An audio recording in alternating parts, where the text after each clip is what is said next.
Skydance's new media's Captain America and Black Panther game is titled Marvel 1943 Rise of Hydra.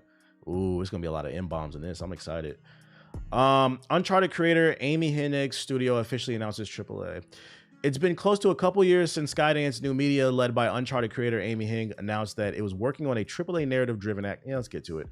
Now, however, a known leaker may have shed some light on that in particular. Over Twitter, Kurua, who actively leaked the name and existence of Sonic X Shadow Generation, so he's got some clout, before it was officially announced, has claimed that Skydance New Media's Marvel game will be titled Marvel 1943 Rise of Hydra. That's cool. Hydra's a villain too. I like that. Previously, it was officially confirmed that the game will be set during World War II. That makes sense why Cap and what's the name are working together, Black Panther, T'Chaka. Captain America and T'Challa's grandfather, oh, it's not even T'Chaka, it's Azori. The Black Panther of that time will star as protagonists, but they'll also be joined by two additional non-superpower playable characters and Howling Commando members, Gabriel Jones and Wakanda Spy Network leader Nanali. Marvel's Wolfenstein, possibly. So one thing I hope, I don't know anything about this character, Azuri. Is he like discussed in the comic books? I hope that they don't try to make him like T'Challa and like he's actually his own character. He said T'Chaka's crazy. Is that not the name of his father? I thought that was the name of his father. My bad. Was it not T'Chaka? Or am I saying Chaka from Rainbow Six? I just hope this is not the same character as T'Challa. Like I hope he's actually an original character. T'Chaka. Oh, my fault. My bad. Hey, close enough. You know what the fuck I meant. You know what the shout out to Big Chonka from fucking Rainbow Six. My bad. You know what the fuck I meant. Each Panther's different. You've been feeling Rainbow Six again? No, you know why I said that probably? I read this morning. I was surprised by this. Rainbow Six Siege is having a resurgence. It's had the highest player count it's had in like 5 years at like 200,000 people or some shit like that. I read that this morning. It is. Yeah, like that's probably why it's on my brain. But I was like, what? People are playing Rainbow. What the fuck? Jinxie's carrying it for real. Who's Jinxie? Y'all think I'm capping too. Hold up. Let's see. R6 player count. I didn't bring it up because I didn't really think that like it was like a big deal. So I was like, people really care. He brought life into that game. Is that a content creator? Yeah, Rainbow Six Siege surpasses 200,000 player peak on Steam for the first time in the game's 9-year history. This game is going on 10 years, has 200,000 people still playing. Yeah, he blew it up crazy on his Rainbow Six videos.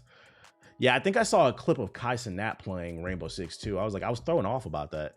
I was like, why is he playing Rainbow? Like, did niggas just figure out what Rainbow is? He's like the biggest rising streamer right now. He was really streaming to one viewer for a while, just being himself, and people started messing with him. Shout out to him. So I know Ubisoft is happy because they need some money. They broke. This is good. Shout out to Jinxies, man. Just do a video. Did streamer Jinxie save Ubisoft? Because with this player count means a boost in skin sales and whatever else they got on sale. Fucking, what's that nigga's name? Juliette Gumont or whatever the fuck that nigga's name, the CEO of Ubisoft. He and Jinxie stream. Yes. Streams the more. I love it when he streams the Rainbow Six. I love it. That's fucking funny, bro. Arise. We need to cut him a check ASAP. Yeah. Solo Lovely, the very first game adaptation. It's a mobile game. We're the fuck out of here. Anyways, shout out to the 500 we got in here. This is the video that I was talking about this morning that I saw, and I was like, ooh, fighting game fans rejoice. We might have another one on the rise. Watch the Star Wars Acolyte trailer. Oh, that did come out today. Shout out to you. I forgot. I totally forgot. Damn, I'm surprised nobody said that. Shout out to Seattle in the chat and welcome, bro. We can pull that up too. I did see that on the timeline. I did not watch it. That's why I forgot about it. We could get to that too. But first, let me get to this one. Fighting games are back, baby. So like one of my favorite fighting games when I was a kid, it was called Fatal Fury Garu Mao, which is like translated like Mark of the Wolves or some shit like that. It's been 20 years since the last one came out. A sequel to it is coming out. It's in the same universe as King of the Fighters. Very underrated fighting game. In my opinion, it's better than King of the Fighters. And and this one's called Fatal Fury City of Wolves. I was watching a little bit of the preview this morning, and I had to stop. Like, I was like, oh, we got to play this on stream, because I was hearing some shit that kind of got me excited. Try to keep up, all right? And this is the second positive preview video I've seen, because we watched the one from Justin Wong yesterday, and he said he liked it too. When I sat down to play Fatal Fury City, this is a deep cut fighting game.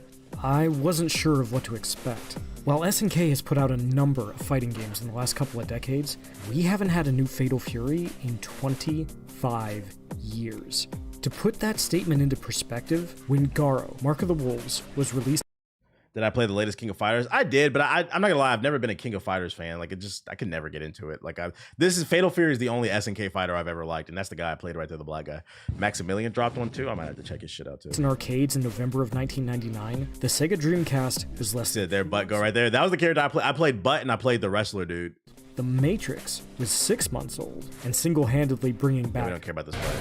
The first thing you'll notice are the visuals. SNK was rightfully criticized for the way that King of Fighters 14 looked, but they made noticeable strides with 2019's Samurai Showdown and the King of Fighters 15, and that trend continues with City of the Wolves. How do you stay on top of trends as a creator? Depending on what niche you are, just read, nigga. The way I stay on top of trends is I kill 2 birds with 1 stone. One of the reasons why I start off every stream by reading the news is it helps me kill multiple birds with 1 stone. A, it helps me do the podcast notes. And then B, it helps me keep up with like the latest trends, like so I'm in the know. Read, nigga. Just download some apps. I have like multiple news apps. And then also you have like stuff like, if you want to do YouTube, like TubeBuddy and vidIQ. You can literally see what people are searching, but a lot of it comes down to just read. Look at the response of the general public. No matter what color you choose for them, the character designs, while simple, compared to some other... I played that game on Xbox 360 Arcade. That's when I played it too. I got it on the arcade. I think it was on sale. One of the best games I ever bought on sale. I was addicted to this shit. Pop.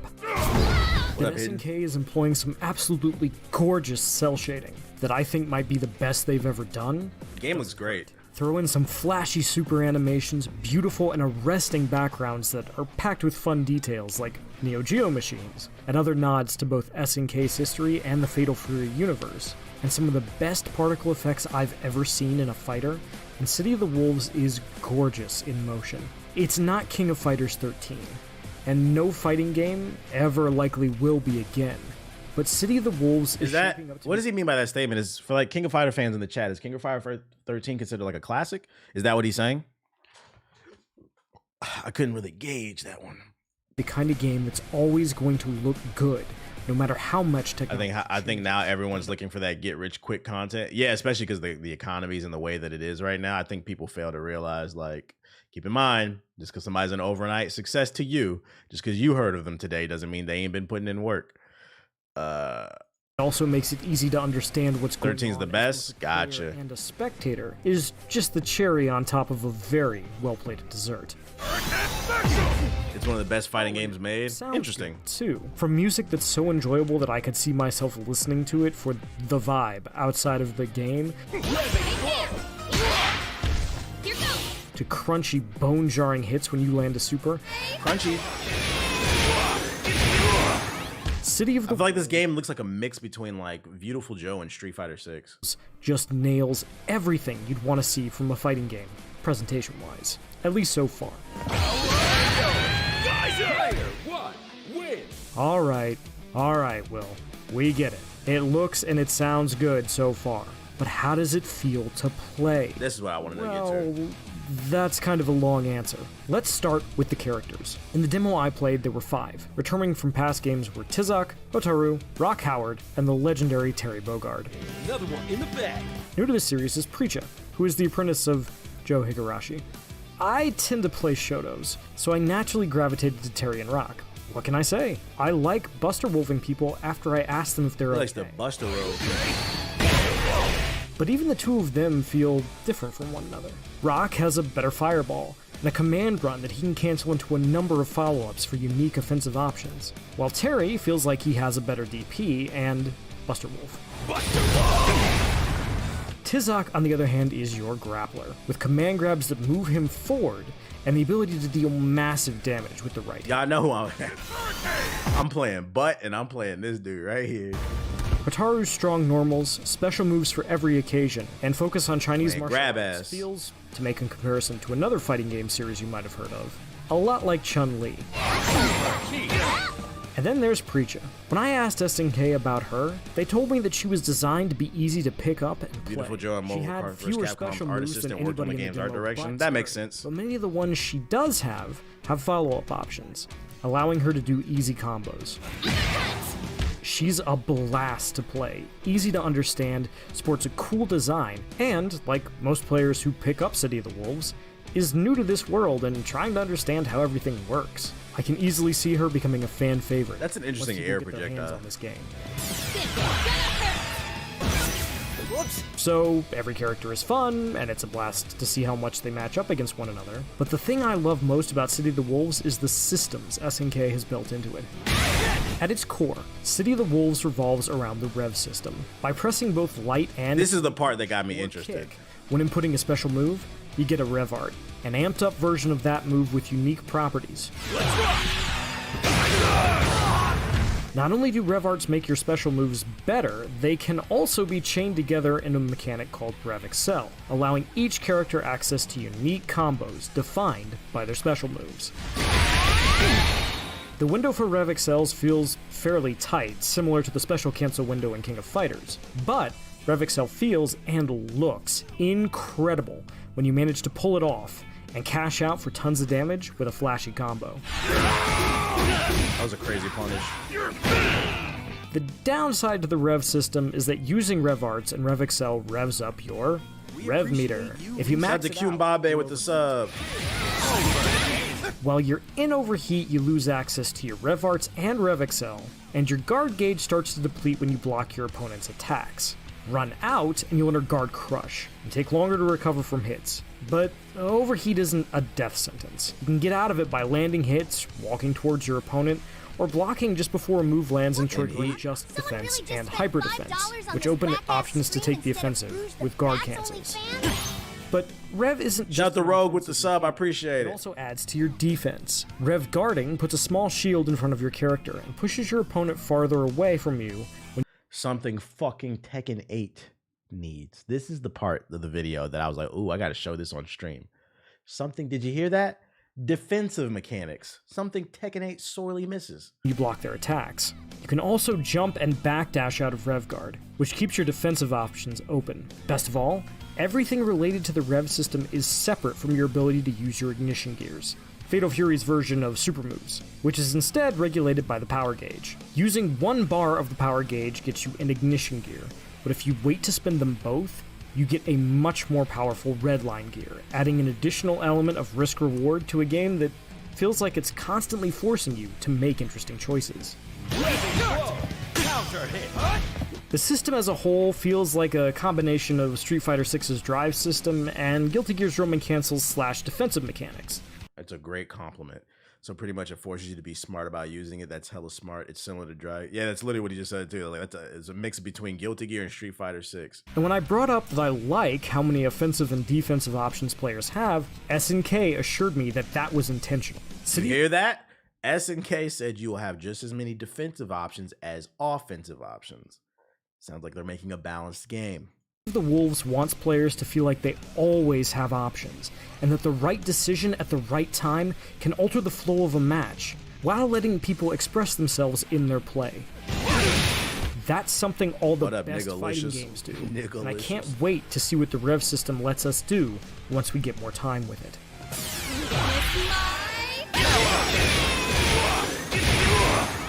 Finally, there's the Selective Potential Gauge, or SPG, which you choose at the start of each match.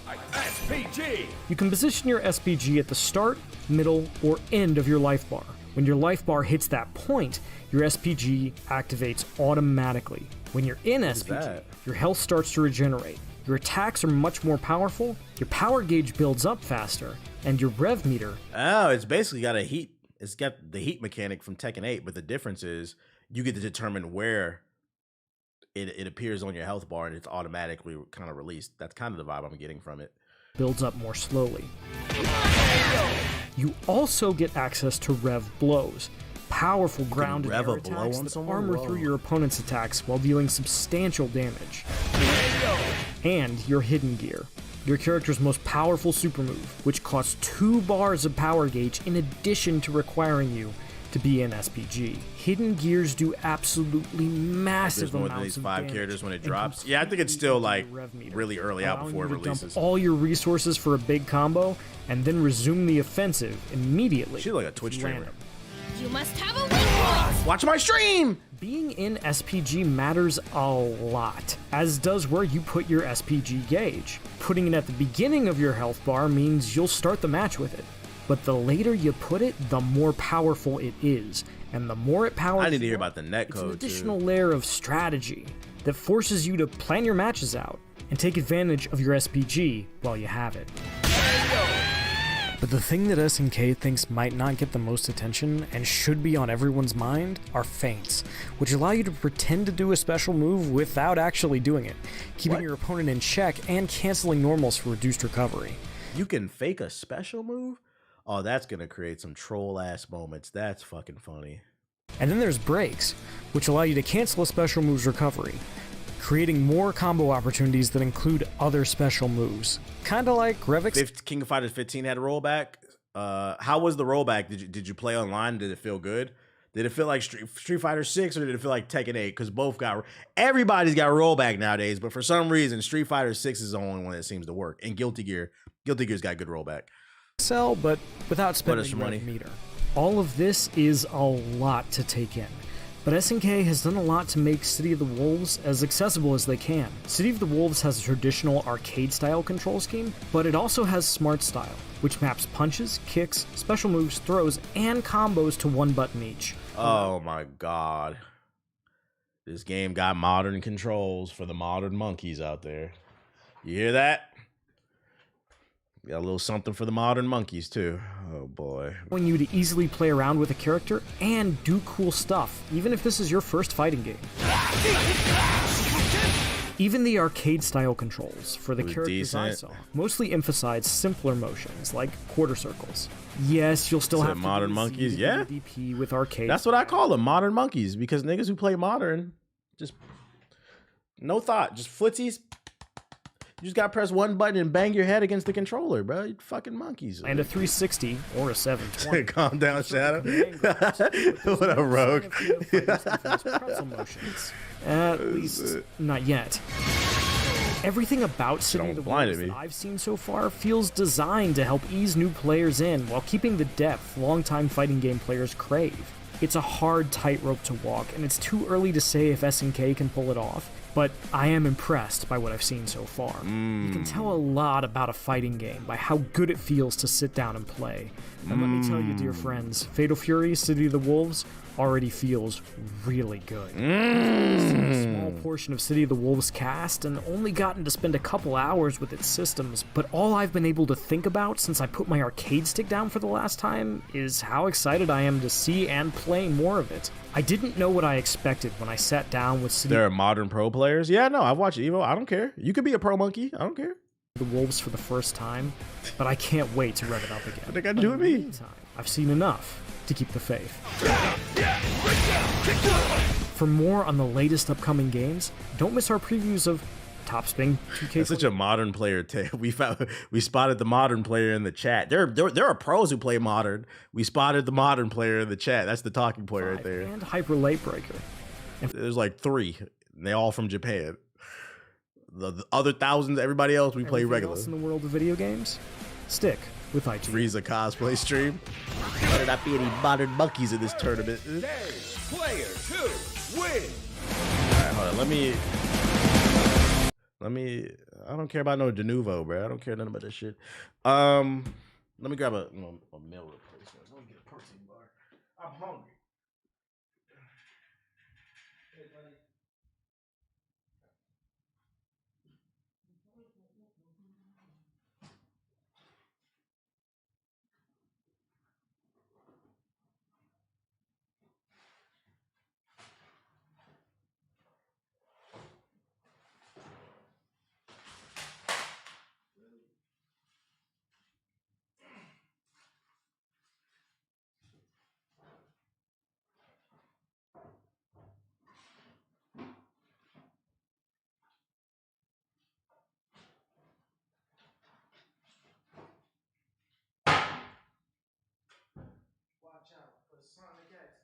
Go fast, Sonic, go fast. Sonic, go faster, faster, faster, faster, faster. Go, go, go, go, go, go, go, go. In theory, modern is a good intro for new people, but something that just makes me mad, salty when I lose to a modern player. Yeah, because you know that you're not playing the same game. Modern makes me more upset just because like netcode is not consistent, right? So like we're not playing the same class, the same game, I mean. Like you can press one button so the latency doesn't affect you, but it affects me because it takes 10 to 20 frames for me to do a fucking input. I was like, I don't care what nobody says. Scientifically speaking, there's proof. That shit is cheating. Goddamn modern monkeys. Freaking not everybody can be Smug be the modern bro or the evil. Everybody doesn't have lightning flash.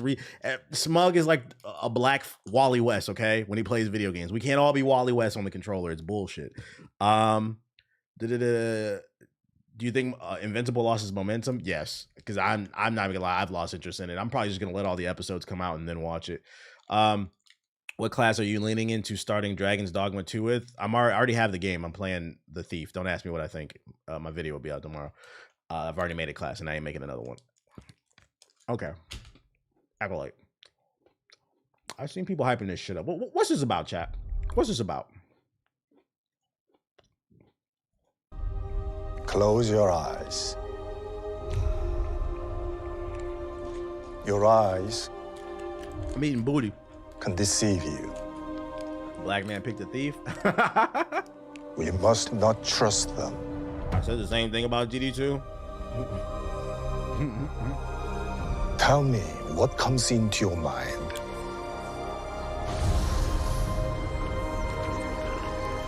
Life. Balance. I see fire. Are they complaining about this yet? Like the go woke, go broke people? Look at all these blacks and Asians in space. When did they go to space? They got woke Jedi? Like there's not fucking aliens and shit. We must not trust them. You said they are? That's fucking funny. Tell me what comes into your mind. Look at this woke classroom. Life. Balance. I see fire.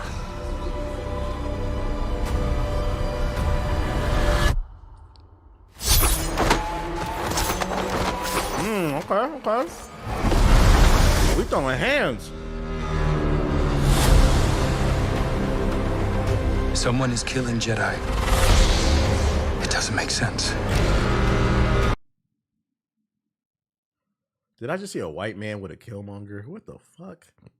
Nigga.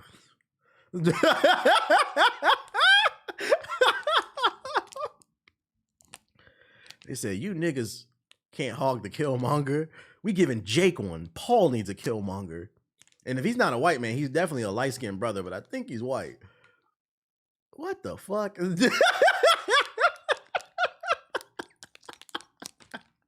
That's fucking funny, bro. Fucking Yoda, Obi-Wan, Anakin, and Killmonger. There's a yellow lightsaber, so fuck. That's low-key a story hint. The only people in the what were the name of the Jedis? I think they were like the Guardian Temple, the Temple Guardians, I think. They're the only ones that carried the yellow lightsabers. These motherfuckers are powerful, right? But the Sentinels, that's what they were called, the Sentinels. Like they were basically trained, these motherfuckers were basically trained to just fight, I believe. Killmonger crisis continues. What happened? I sensed darkness. Yeah, I know a little bit about Star Wars. I know a little bit.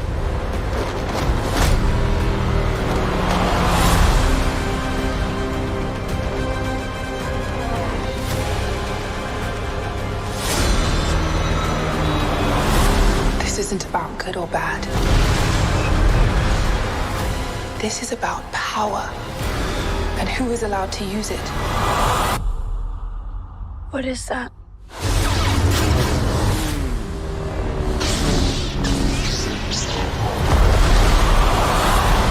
Yo, that scene right there reminds me of KOTOR.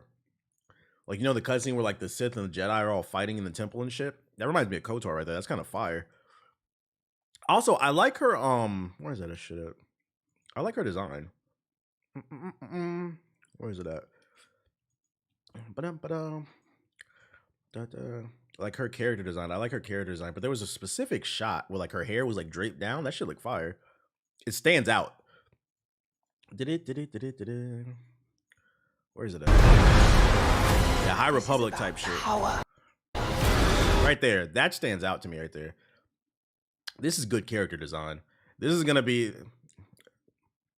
I predict next DreamCon there will be a surgence of black women that look like this. He says she's fine. Yeah, that's a fire character design. Just because like it stands out to me. Like I feel like one of the things that character design matters, right? One of the reasons why people love Darth Maul so much, that nigga just looks cool. Like, like she just looks cool. I haven't seen this hairstyle before. Like this is different. This is cool. I like it. And who is allowed to use it? It's gonna make people remember the character because it's good design. Which it's funny because it's the polar opposite of this nigga right here, bruh. This is terrible character design, but at the same time we'll remember it because it's terrible. I hope this nigga dies. Not in real life. His character.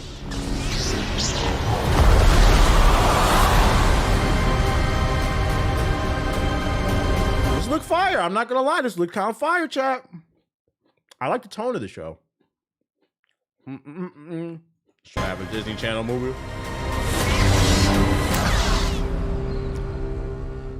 My major concern about this show is that each episode will only be 30 minutes long.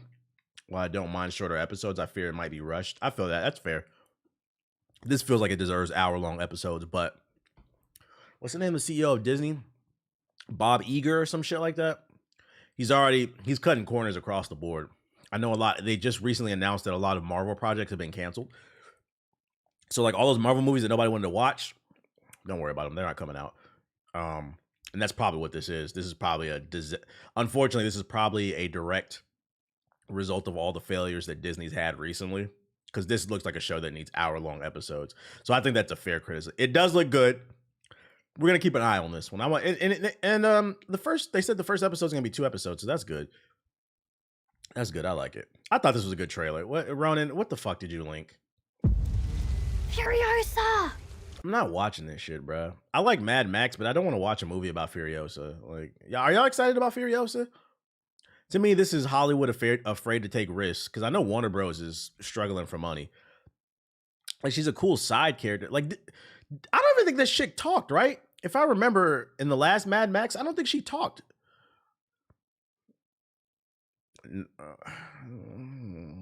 Same direct. People don't want to do Marvel movies. Unfortunately, if you're a part of a successful Marvel movie, it does make you a lot of money, but you get pigeonholed by a lot of people. You basically get Steve Urkel. Like Jaleel White could never get another role in Hollywood other than Sonic because you don't see his face. Because people just associate him with Urkel and they laugh at him. Like you get like typecast. Yeah, that nigga, that's Thor. Like, bro, he's in the movie. Let that man live, bro. This looks alright. I still want to see some reviews before it comes out May 24th. Like this is one of those ones I'm not gonna rush to the movie theater to see it, but if it gets good reviews, I'll watch it.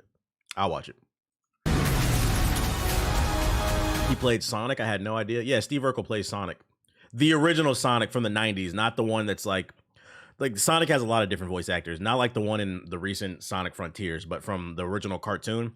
Most of you are probably too young. If you've ever seen the meme. Sonic says like when a stranger says he tries to touch you, that's no good. Yeah, he played the meme. I was like Sonic strangers PSA. That's no good. Where is it? Sonic says I can't find it. You said get out of here. Yeah, here we go. This is Jaleel White, Steve Urkel. When I was a kid, for those unaware, it was almost like standard for any show, whether it was a cartoon or especially sitcoms. They would have special holiday episodes, but they would also have special like PSA episodes that involved different like serious topics. Just goes to show you how pussy society has become. And one of them, there's a lot of sitcoms that would touch on like pedophilia. Like I remember Smart Guy did it. Different Strokes did it. I mean, obviously Sonic just did it. And like they would have like a PSA at the end, you know, trying to teach the kids shit. Like, you said, you mean cartoons were woke? Yeah, drugs was a big one. Hey kids, don't smoke weed. It was kind of cheesy, but like it was kind of cool at the same time versus like these iPad kids, bro. Thanks for knocking the Sonic rings out that follow button. The other day, me and my girl, we was at Chili's. She loved Chili's. I don't know why. You go to Chili's, that's like her sacred spot. And there was a nigga in there, there was a little kid on his iPad with his headphones on. And I'm just looking at that shit. And I'm just like, I would never let my child do that shit, bro. You're going to sit here with your parents, with your friends and your family, and you're going to interact. You don't have to be the most sociable person. You don't got to be the life of the party. But like, this nigga had an iPad and some fucking Beats by Dr. Dre on in the middle of a crowded restaurant. I'm like, bro, we are fucked. Chili's got the 3. You know, it's funny. That's what she got the 3 for me. We shared some chips and shit. I got the fajitas. This is I'm never too good to go to spots like that. My kid gonna get a flip phone until he.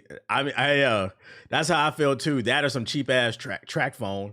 Not no iPhone, because that's how they get you. I need a phone because what if there's an emergency? Bet, let's go get a flip phone. So you need to call and text me for emergencies. You can have an iPhone when you graduate. Close your eyes. He could have sensitivity to sounds. It could be that, but most cases it's not. Most cases it's not. Most cases is people don't want to talk to their damn kids. There's been plenty of TikToks coming out about teachers talking about how kids cannot read, write, they cannot socialize. Like, let's not do that. There are special cases, but most people, they just do not want to talk to their kids. They don't. A lot of people are bad parents. Is this a new X-Men trailer? Can't recognize shapes, can't read or write. That's why some of you niggas is dumb as hell. And any other truck drivers in the chat? Hey, niggalicious. First of all, you gotta change it. Why anyone follows this stream when you could be stalking? I mean, following Sonic. What's the name? Yo, shout out to World Runner with the sub. With this I hope you're not watching the stream while you this nigga driving a big ass Target truck watching the stream. Man, pay attention to the road. Are you on the road, dude? What are you doing, dude? Oh shit. Xavier's sacrifice brought about a world more tolerant towards mutants. Oh, this is a new trailer 5 hours ago. He's dead, so I offer a new one. Pay attention to the road. Be safe. Like it or not, this is what the professor wanted. Maybe he was at the pit stop with a lot lizard. All right, we're looking at X-Men. I'm parked for the night. Oh, my fault. Okay, my fault. They need hope. We face it. So you are fucking with a lot lizard. That's crazy. Family. Yo, the art on this looks really good. How y'all feel about them nerfing Rogue? They took a lot lizards insane. It's a real thing. Lot lizards in the military. They got barracks bunnies. Come on, you know, different type of homie hoppers. Yeah, the art looks really. How y'all feel about them nerfing Rogue's yams? How y'all feel about that? Yeah, she's not double cheeked up no more. It's time. Now, to me, that's woke. Like, damn, a woman can't have some ass now? Like, that's crazy. Like, we've reached a point where, like, we're trying to overcorrect things to where it's like, it's almost offensive for a woman to be pretty or have a fat ass. Like, Jesus Christ, bro. Like, Rogue had a fatty on her. And you know what's crazy? I could argue Rogue having a fatty is actually contextual, right? Because wasn't her and Gambit, like, in Louisiana eating all that good food and shit? You said, pull up the pic. You said, wasn't she in Louisiana with old boy eating all that good food? It makes sense why she got a fat ass. It's the diet.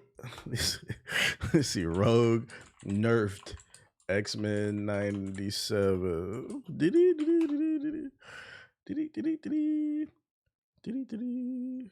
Let's see, images. Yeah, she was eating jambalaya and shit. Yeah, see, this the original cartoon. This the original. Goddamn. Look, this nigga is like, man. Hold on, let me bring the image over, like, cause let me move my camera because y'all can't see that shit. my man Apocalypse, like, damn, maybe I don't need to cause an apocalypse. And then this is what she looked like now. Like, why they do that to her? Like, got her built like Taylor Swift, bro. What the fuck? That nigga Apocalypse said, God. I don't know. The go woke, go broke people might have an argument here. Yo, shout out to Kang Murdoch with his sub. Apparently, you can't do squats no more. Let me stop joking. Let me stop joking. Stop being horny. It's a cartoon character.